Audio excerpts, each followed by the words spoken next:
நாமத்திற்கு மகிமை உண்டாவதாக. இந்த காலை வேளையிலே கர்த்தர் நம்மை விட்டு கூட்டி சேர்த்து அவருடைய கிருபைக்காக கர்த்தரை நாம் ஸ்தோத்தரிப்போம். ஹல்லேலூயா. நன்றி அப்பா, உம்மை துதிக்கிறோம், ஸ்தோத்தரிக்கிறோம் அப்பா. ஹல்லேலூயா, ஹல்லேலூயா.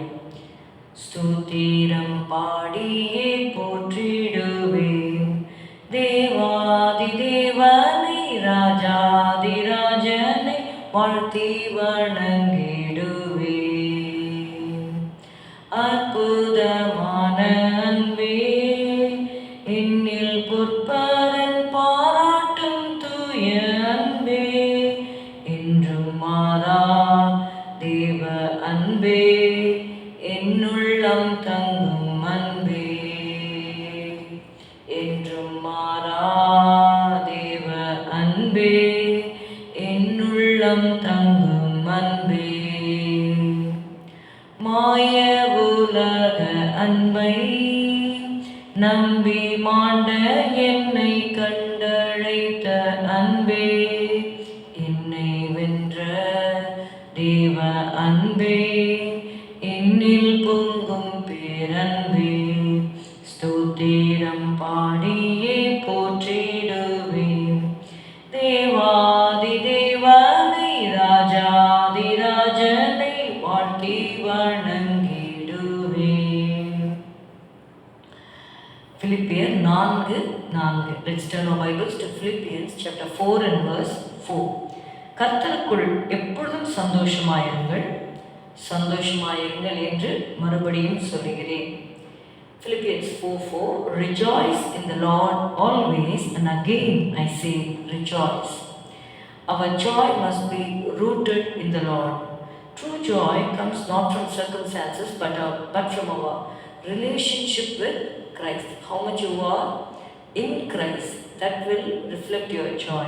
Even in trials we can rejoice because He remains faithful. He knows the one who has put us into the trials.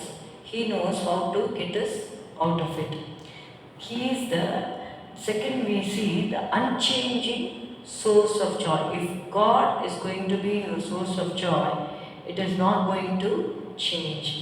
The command always reminds us that God's presence and promises never fail, even when situations change. Rejoicing is a choice. Paul encourages believers to consciously choose joy, showing that it is an act of faith and obedience.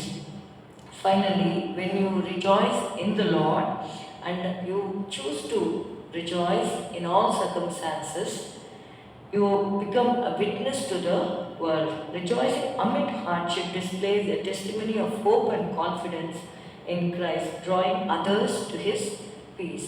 See, only a Christian can do this. கிறிஸ்துவை ஏற்றுக்கொண்டு அவருடைய வழிகளில் நடக்கிறவர்கள் மாத்திரமே கிறிஸ்துவுக்குள் இருக்கிற அந்த சந்தோஷத்தை அனுபவிக்க முடியும். அது பரிசுத்த ஆவியின் கனி என்று சொல்லப்பட்டிருக்கிறது. ஆவியின் கனியோ அன்பு, சமாதானம், சந்தோஷம். அந்த சந்தோஷத்தை நமக்கு பரிசுத்த ஆவியானவர் தருகிறார். சீஷர்களுடைய வாழ்க்கையிலே அவர்களை புறக்கணித்து விட்ட பொழுது அவர்கள் பரிசுத்த ஆவியினாலும் சந்தோஷத்தினாலும் நிரப்பப்பட்டார்கள் என்று வேதம் சொல்கிறது. When you read Acts chapter 13 and verse 52, before that 51 I will read 50, 51, 52. அப்போஸ்தலர் 13:50-52.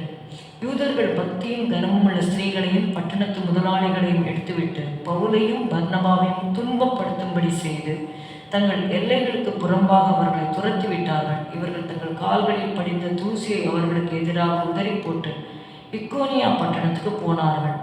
சீஷர்கள் சந்தோஷத்தினாலும் பரிசுத்த ஆவியினாலும் நிரப்பப்பட்டார்கள்.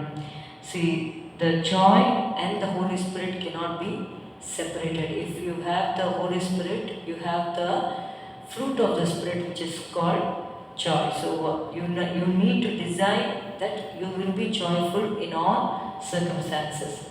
பவுல் இந்த வசனத்தை சொல்லும் பொழுது அவர் ஒரு நல்ல ஒரு சூழ்நிலையில் இருந்து எழுதவில்லை. சிறைச்சாலையில் இருந்து அவர் சொல்லுகிறார், பாடுகள் மத்தியில் சந்தோஷமாயிருங்கள் என்று மறுபடியும் சொல்லுகிறேன் சொல்லி. ஒருவேளை நீங்கள் கஷ்டத்தின் வழியாக போகலாம், ஆனாலும் அந்த சூழ்நிலையிலும் கர்த்தருக்குள்ள நீங்கள் மகிழ்ச்சியாக இருக்கும் பொழுது உங்களுடைய சூழ்நிலைகளை மாற்று தேவன் வல்லவராக இருக்கிறார். ஸ்தோத்திரம் அப்பா, உம்மை துதிக்கிறோம் ஆண்டவரே. ஆண்டவரே, நாங்கள் உமக்குள்ளாக எப்பொழுதும் மகிழ எங்களுக்கு நீர் கிருபை தரும்படியாக ஜெபிக்கிறோம். ஆண்டவரே, நீர் நேற்றும் இன்றும் என்றும் மாறாதவர். இயேசு கிறிஸ்து நேற்றும் இன்றும் என்றும் மாறாதவர் என்று எழுதப்பட்டிருக்கிறபடி உமக்குள்ளாக நாங்கள் மகிழ எங்களுக்கு உதவி செய்யும். இயேசுவின் நாமத்தில் பிதாவே, ஆமென். எல்லாரும் சேர்த்து சொல்லுவோம். என் ஆத்துமாவே கர்த்தரை ஸ்தோத்திரி, என் முழு உள்ளமே உடைய பரிசுத்த நாமத்தை ஸ்தோத்திரி. என் ஆத்துமாவே கர்த்தரை ஸ்தோத்திரி, கர்த்தர் செய்த சகல உபகாரங்களையும் மறவாதே. Good morning. Have a good day. God bless you.